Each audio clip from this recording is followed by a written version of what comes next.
여러분 안녕하십니까. 국제 조현상입니다. 황금 같은 연휴가 계속되고 있습니다. 며칠 전에 부정 연휴에 이어서 3일절까지 계속 연휴입니다. 황금 같은 연휴와 더불어 황금 같은 햇살이 계속되는 요즘입니다. 봄이 되어가지고 이제 햇살이 따뜻하다 보니까 난초들은 아주 좋죠. 난잎들이 물을 싹 끌어올려가지고 아주 활기가 넘치고 생기가 넘칩니다. 더불어서 난화들도 만개를 해서 아주 여기저기 볼거리가 많습니다. 다만 이제 한 가지 아쉬운 점은 해마다 이제 뭐 수도권을 비롯해서 지방 중소도시에 이르기까지 그 많은 난 단체들이 그 전시회를 통해서 1년 동안 노심초사 작품을 만들었던 난화들을 또 배우시는 분, 또 좋아하시는 분, 동호인 여러분, 또 애란인 여러분들께 소개해드리는 이런 전시회가 많이 있었었는데, 지난해부터는 이제 코로나 여파 때문에 그런 전시회가 많이 취소되어서 정말 안타깝고 아쉽고 그렇습니다. 저 역시 뭐 멋진 작품은 없습니다만은 또 어차피 제 작품이 아니어도 그런 데 가서 또 선배 애란인들, 또 저보다 고수분들께서 잘 만들고 다듬어 놓으신 이런 난화들을 보면서 1년을 기다리는 또 쾌감을 느끼죠. 그 한 송이 난화를 피우기 위해서 지난 7월부터 올 3월까지 약 10개월, 8개월 이상 9개월가량을 정말 그 노심초사 꽃대 관리 하나를 위해서 고생하시거든요. 이제 난이 식물 중에서 가장 그 진화된 식물이라고 하는 이유가, 물론 이제 생식 방식도 무성생식과 유성생식을 같이 하죠. 그러니까 세포로 번식이 되기도 하고 씨앗으로 번식이 되기도 합니다. 그래서 이제 그 진화된 식물이라고 하기도 하지만 임신 기간이 굉장히 길죠. 사람이 10개월 아닙니까? 그런데 난화는 약 8개월 가량의 임신 기간을 거쳐서 꽃을 잉태를 하지요. 대단한 식물이라고 아니할 수 없습니다. 그래서 이런 그 진화된 식물인 난을 우리가 좀 더 잘 기르고 아름답게 길러서 보고 즐기고 느끼고 감상하는 이런 것을 우리가 이제 잘 하기 위해서, 여러분 지금 제 채널 구독하시는 거 아니겠습니까? 3월이 됐기 때문에 제가 약속드린 대로 3월의 난 관리에 대해서 간단히 말씀을 드리고, 말씀을 드리기 전에 앞서서 제가 며칠 전에 무료 분양을 했었죠. 난을 무료 분양을 한다고 했더니 폭발적인 반응이 있어서 엄청 제가 당황을 했습니다. 당황도 했고 고생을 많이 했습니다. 사실 한 이틀 동안 입술이 막 부르틀 정도로 고생을 했습니다. 사실은 이제 뭐 5분만 제가 드린다고 예상을 하고서 이제 많이 못 드릴 것 같아서, 손이 많이 갈 것 같아서 이제 5분만 드린다고 했더니 막 전화기에다가 문자 넣어놓고서 보내주시오 막 분양 끝났다고 했는데도 나는 왜 안 줘? 나도 주시오. 또 막 적어놓고 이러셔가지고 제가 마음이 약하다 보니까 11분을 보내드리고, 그리고 이제 여기 와서 오늘 방금도 이제 용인에 계신 구독자분께서 상당히 고수시면서도 초보자라고 저한테 막 그러시면서 모르는 척 막 하시더니 나중에 알고 보니까 여기 같이 계시는 기르는 사장님들하고 다 회원이시고 다 잘 아시더라고요. 아마 이 방송 보시겠죠. 깜짝 놀랐습니다.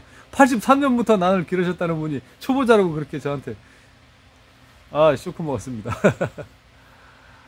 여튼 뭐 구경 삼아 이제 오셨다고는 하는데 어쨌든 뭐 저보다 이제 나이도 이제 선배님 되시고 또 날력도 선배님 되시고 해서 제가 좀 어려웠습니다, 사실. 더불어서 이제 난을 오셔서 직접 가져가신 분도 계시고요. 11분을 제가 택배를 배송을 해 드렸습니다만은 마음에 안 드시는 분도 계시겠죠. 아까도 제가 말씀드렸습니다만 상당히 고수시면서 초보자라고 이렇게 막 하시고서 난 하나 그냥 얻어 가신 분도 계실 것 같은데, 조금 부족하고 양이 안 차시더라도 제 성을 연히 하시고, 사실은 제가 뭐 난초는 조금 성이 안 찰지 모르시겠지만은 쌓으면서 정말 고생 많이 하고 애 먹었습니다. 그 포장된 거 다 보셨죠? 그 보통 그 한두 개면 괜찮은데 그거 장난 아닙니다. 이틀 동안 고생했습니다. 제가 이틀 동안. 여튼 뭐 여러분의 호응에, 응원에 조그만한 정성으로 제가 보답을 드린다 이렇게 생각하고 한 거로 이제 이해해 주시고 좀 부족하시지만 잘 길러주시면 감사하겠습니다. 그리고 제가 정말 혼났습니다만은 나중에 또 이런 기회를 또 꼭 구독하시다 보면 또 오겠죠. 안 오겠습니까? 저도 인간인데 또 열심히 응원해 주시면 답례를 드려야겠죠. 서론이 길었습니다. 죄송합니다. 3월의 난 관리는 이제 무엇보다 난들이 기지개를 켜는 시기입니다. 난의 이제 난화들이 다 만개를 해서 어제 어떤 구독자분께서 이제 오셔가지고 난을 가져가시면서 꽃대를 자르는 방법의 문의를 해주셨습니다. 끝에까지 똑 따야 되죠. 이렇게 말씀하시는데요. 그것은 바람직하지 않습니다. 꽃대는 가능하면 꽃대의 중간 정도를 손으로 그냥 이렇게 똑 뜯어서 놔두시면 이 나머지 대궁은 꽃을 유지하기 위해서 이제 영양소는 가지 않고 이 대궁은 한 보름 정도 지나면 자동으로 말라서 쪼그러져 가지고 이제 떨어지게 됩니다. 그때까지 그냥 놔두시면 됩니다. 왜냐하면 밑에서 이렇게 똑 뽑듯이 따버리면 거기에 이제 균 같은 것이 침투를 해서 바로 벌브로 직결이 들어가서 잘못하면 큰일 나는 수가 있거든요. 절대 꽃대는 이렇게 있는 것을 여기서 쭉 뽑아 따지 마시고 중간쯤에 손으로 간단히 눌러서 딱 이렇게 손톱으로 가볍게 눌러서 따주시면 나중에 자동으로 마른다. 이렇게 알고 계시면 되겠습니다. 3월의 비배 관리는 이제 저 같은 경우는 그렇습니다. 왜냐하면 이제 난을 기르시는 방식이 다 다르기 때문에 일단은 저의 방법을 위주로 말씀을 드리면 저는 사실 매월 1일 정기적으로 비료를 치고 있습니다. 비료 시비를 무기질 비료를 거의 한 2000대 1 내지 3000대 1 가까이 좀 연하게 해서 매월 1일날 반주를 하고 있습니다. 그리고 매주에 그 건너서 한 주씩 3번 정도가 되겠죠. 3번은 미량요소, 활력제 이것을 주고 있습니다. 미량요소는 이제 여러분이 아시는 매 땡땡, 그 다음에 하이야 땡땡땡 요거 있고, 그 다음에 이제 바이오 땡땡 988 요런 것도 있습니다. 3가지를 이제 번갈아 치거든요. 미량요소는 그 3가지를 치고 있습니다. 잘 못 드시는 분들은 리와인드 시키시면 됩니다. 왜냐면 자꾸 이거 광고성 멘트가 되면 골치 아프거든요. 비료는 이제 여러분이 잘 아시는 무기질 비료, 하이 땡땡땡 그걸 이제 그 종류가 많이 있습니다. 하이 땡땡땡도 그 이제 뭐 064 또 뭐 673 뭐 364 이렇게 해가지고 질소, 인산, 칼륨 그 배합률에 따라서 좀 차이가 있습니다. 그리고 이제 아주 고농축된 것이 있고 조금 저농축된 것이 있고 또 분말도 있습니다. 여기에서 제가 팁을 드리고 싶은 것은 분말로 된 것은 난에는 좀 조심하라고 말씀을 드리고 싶습니다. 분말로 물에 타서 그것을 비료를 시비를 하실 때 그 계량하는 게 정말 어렵고요. 사실은 이게 물로 돼 있는 것처럼 쭉 빠지지 않고 분 밑바닥에 착 고이더라고요. 이게 하얗게 그게 나중에 염류 집착 현상이 아주 심하게 농축이 돼 가지고 뿌리 끝이 검하게 다 타버립니다.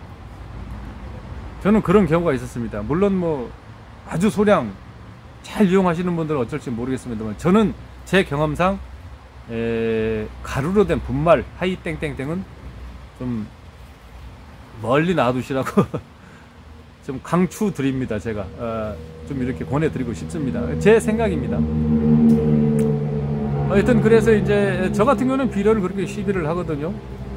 이 비료에 대해서 덧붙여서 말씀을 좀 드리겠습니다. 왜냐하면 비료에 대해서 좀 자세히 설명을 해달라고 어떤 분이 말씀을 하셨거든요. 그런데 별도로 이왕 비료를 치는 시기에 대해서 말씀드린 김에 비료에 대해서 간단히 설명을 드리겠습니다.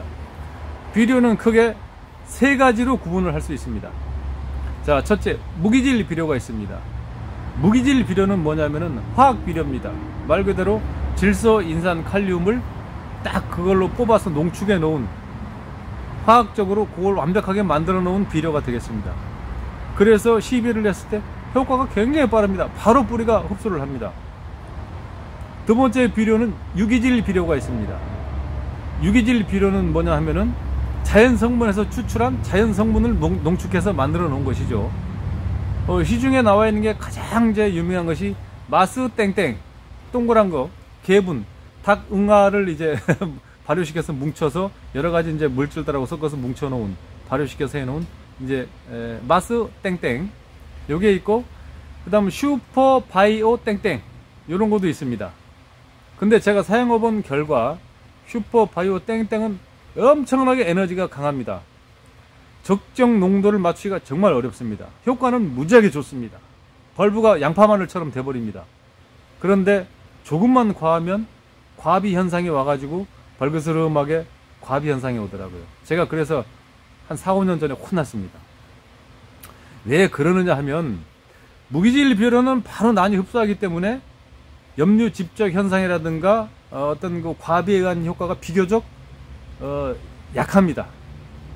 그런데 유기질 비료 같은 경우에는 그것을 우리가 녹여서 주었거나 바로 덩어리를 올려놓았을 때 그것을 바로 영양분을 난 뿌리가 흡수하는 것이 아니고 유기질 비료는 말 그대로 미생물들이 분해를 해야 됩니다.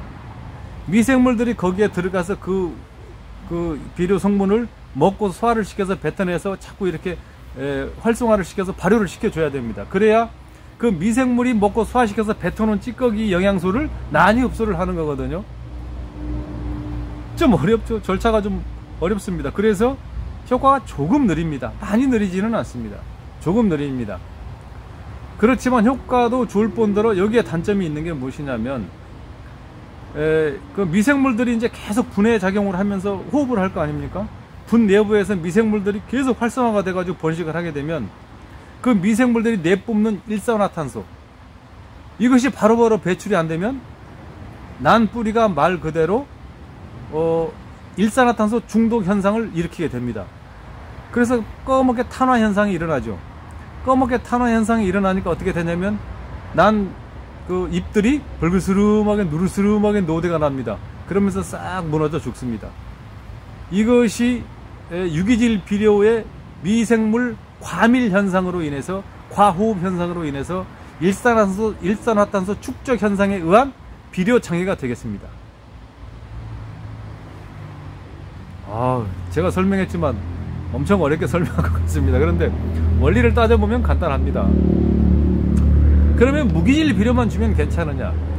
무기질 비료도 사실은 단점이 있습니다.